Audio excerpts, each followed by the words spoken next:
ကလေးတယောက်ကငငယ်တုန်းကသူကလိမ်မာတယ်တဲ့လိမ်မာတော့ကလေးလေးကကြောင်းရောက်တော့ပျက်စီးသွားတယ်တဲ့ပျက်စီးသွားတော့လူတွေကိုမေးတယ်ပေါ့ဒီကလေးပျက်စီးသွားတဲ့အကြောင်းရင်းဟာပတ်ဝန်းကျင်မကောင်းလို့လားသူကိုယ်တိုင်ကညံ့လို့လားဆိုတချို့ကပတ်ဝန်းကျင်မကောင်းလို့ပြောတယ်တဲ့မဟုတ်ပါဘူးတဲ့ဒီကလေးဟာသူကိုယ်၌ကမကောင်းတဲ့ပတ်ဝန်းကျင်မှာဘာလို့ပြောတာလဲမကောင်းတဲ့ပတ်ဝန်းကျင်တွေရောက်ရင်ဥအောင်မကောင်းတဲ့ပတ်ဝန်းကျင်ကိုရောက်တာပဲတငယ်ချင်းတွေပြောတယ်အခုပြောတယ်ဥအောင်တို့ယူရီးယားသွားတယ်ဘာသွားတယ်နေရာအစုံရောက်တယ်ပေါ့နော်ဟာမပြောဘူးမပါဘူးဟေးအောင်လို့တငယ်ချင်းတွေပြောတယ်မင်းတို့ပြောတယ်ပါတယ်ဆိုတာမင်းတို့ကအခုမှပြောတာငါကကွန်းရဆိုင်မှာနေလာတာကွန်းရဆိုင်မှာဘယ်ဖျားတကာမှမလာဘူးလို့အဲ့ဒီကောင်တွေပေါ်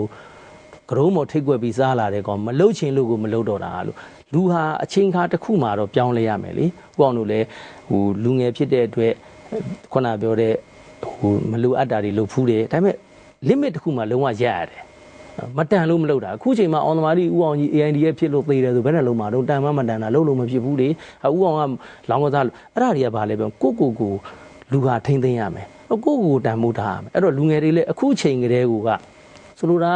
ဥအောင်ကဟိုအသက်20 30လောက်တုန်းကဟလာအငယ်နှောင်းနေထားခဲ့မယ်သူများတွေလင်ငယ်ညာခဲ့မယ်ဒီနေ့အချိန်မှာဖရားတကဥအောင်ဆိုရင် Facebook မှာတင်ကြည့်လိုက်ပါလားနောက်က comment ဝင်တွေ့မဲ့ကောင်တွေကရွှေတော်ဝကောင်တွေရှိပြီးသားလေဟာငါတို့တော့ဘာဆိုတာအဲ့ဒါတကယ်တမ်းတွေ့ရင်အခုကလေးကကိုတီဆောက်တာနောက်အသက်50 60ကျမှ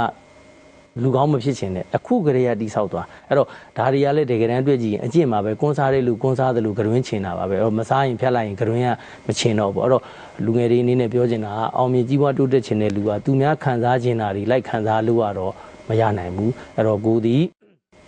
ကိုယ့်ရဲ့ရည်ရွယ်ချက်ပါလဲဆိုတာထား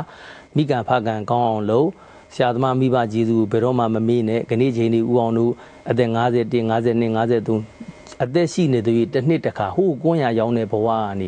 ငါဘယ်လောက်ထိငါ့ကိုကျေးဇူးရှိဘူးလဲဆိုတဲ့ဟာတွေပြန်စဉ်းစားတယ်အဲ့ဆရာကြီးခေါ်ပြီးတော့ခြေသူနှစ်ဖူးတရောင်တူးနဲ့ကြော့တယ်ဟာလာသူတို့ပြန်ပြီးတော့ဟာလာဦးအောင်ဟိုအမြဲတမ်းကျေးဇူးဆက်တယ်ပေါ့နော်အဲ့တော့ဒါဦးအောင်အမေတို့အဖေတို့လည်းလာစားပေးခဲ့တယ်တစ်လ16သိန်းပေးခဲ့တယ်အခုညီကိုတွေလည်းပေးတယ်ကိုဒီ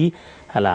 ဒီပေးဆက်မှုတစ်ခုတည်းတာသွားနေရင်မတောင်းမဲနဲ့အကုန်လုံးပြန်ရပါတယ်เนาะပြောမယ်ဆိုရင်တော့အများကြီးပါပဲဒီလောက်ပါပဲ